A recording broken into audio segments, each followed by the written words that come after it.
बिस्मिल्लाहिर्रहमानिर्रहीम, अस्सलाम वालेकुम। आज हम बात करेंगे ऑटिज़म के हवाले से और होम्योपैथी की ऐसी 10 मेडिसिन को डिस्कस करेंगे कि जो ऑटिज़म के जो पेशेंट होते हैं उनमें जो है वो बेस्ट काम करती है। और ये जो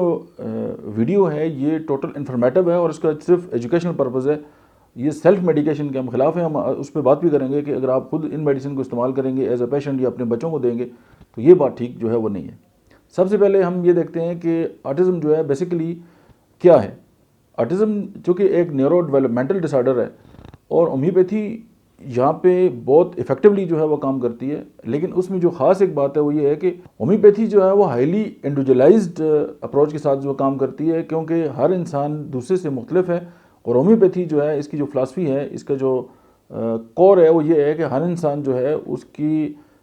कॉन्स्टिट्यूशन के मुताबिक, उसके सिम्टम्स के मुताबिक, उसकी जो स्पेसिफिक सिम्टम है उनके मुताबिक और उसकी जो मेंटल और इमोशनल स्टेट है उसके मुताबिक जो है उसको मेडिसिन देंगे तभी काम करेगी। और ये काम जो है वो एक प्रोफेशनल होम्योपैथी कर सकता है।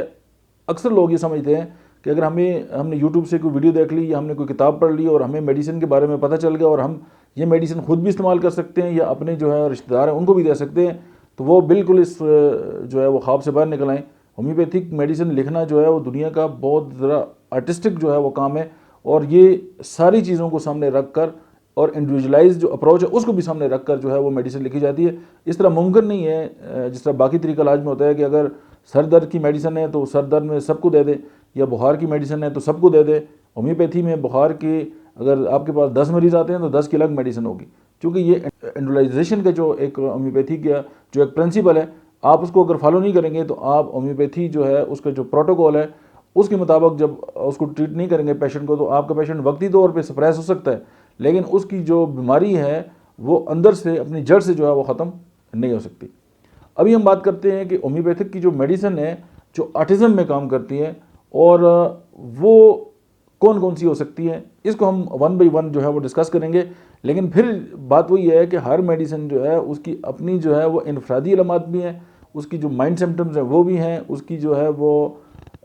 कमी बेशी जो उसके सिम्टम्स हैं उनमें भी आती है। इन सब बातों को सामने रख कर और स्पेशली जो पेशेंट का कॉन्स्टिट्यूशन है उसको रख के अगर हम एड्रेस करेंगे तो हम ऑटिज़म के जो बच्चे हैं, ऑटिज़म के जो पेशेंट हैं, उनकी हम बहुत ज़्यादा हेल्प कर सकते हैं।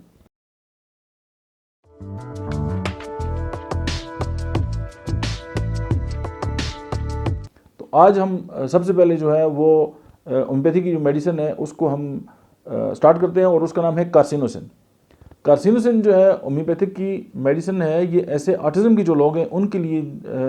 बहुत बेस्ट है कि जिनके अंदर डेवलपमेंटल डिले जो है वो आ जाए, उस पर आप इसको प्रिस्क्राइब कर सकते हैं। स्पेशली अगर उनके अंदर जो है वो स्पीच डिले है उसमें ये बेस्ट काम करती है, और जो स्पेशल सोशल डेवलपमेंट है उनके अंदर उसमें भी जो है वो इसका बहुत बड़ा अमल दखल है। लेकिन ऐसे मरीज़ जो है उनको बहुत ज़्यादा ठंड लगती है, देखें अब ये कॉन्स्टिट्यूशन की बात हो रही है,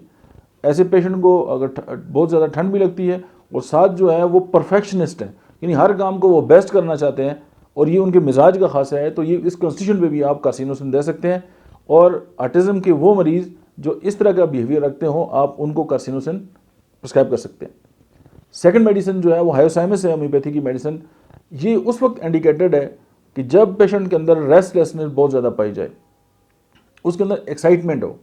उसके अंदर टेंडेंसी हो किस बात की, इम्पल्सिवनेस की,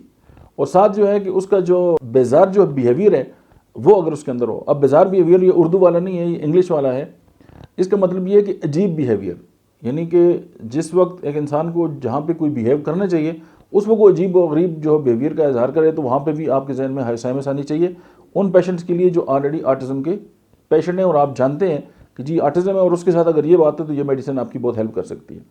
और उसके बाद अगर हम इनकी कॉन्स्टिट्यूशन की बात करें तो वो लोग जिनके अंदर ये टेंडेंसी हो जेलसी की,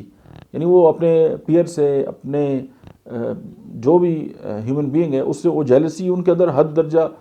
जो है वो पाई जाए। सेकंड ये है कि इम्पल्सिविटी अगर उनके अंदर है, और उसमें ये है कि